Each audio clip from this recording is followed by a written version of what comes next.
La police belge demande ce soir, Renaud, aux médias de ne pas donner de précisions sur les actions qu'elle mène à l'heure actuelle. Les autorités belges qui demandent aux médias de ne pas trop révéler la teneur des opérations en cours. Le parquet du procureur de Bruxelles a toute la soirée précisé et demandé aux médias de ne pas communiquer sur les détails des moyens engagés, ni non plus sur les lieux où se déroulent ces interventions. Ces messages sont passés évidemment par Facebook ou par Twitter. Les autorités ont vraiment insisté pour que aucune information ne filtre. La police nous demande de ne pas révéler où se passent précisément les interventions antiterroristes en cours ce soir, notamment sur les réseaux sociaux, et de ne pas propager surtout de rumeurs. Ce que l'on peut dire, c'est que des opérations multiples sont en cours à différents endroits de Bruxelles.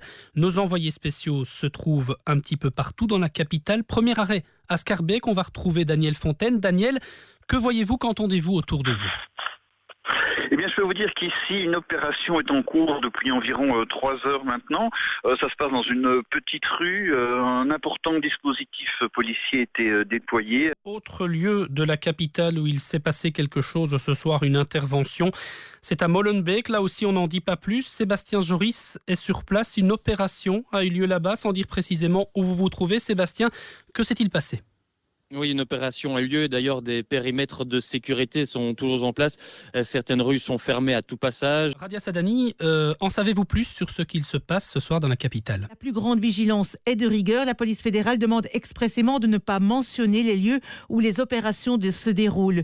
Les médias sont invités à ne pas commenter en direct les actions en cours. Le parquet fédéral fera une conférence de presse quand tout sera terminé. Et puis, les citoyens sont invités à rester chez eux, à ne pas gêner le travail de la police, à ne pas répandre des rumeurs dans les médias sociaux.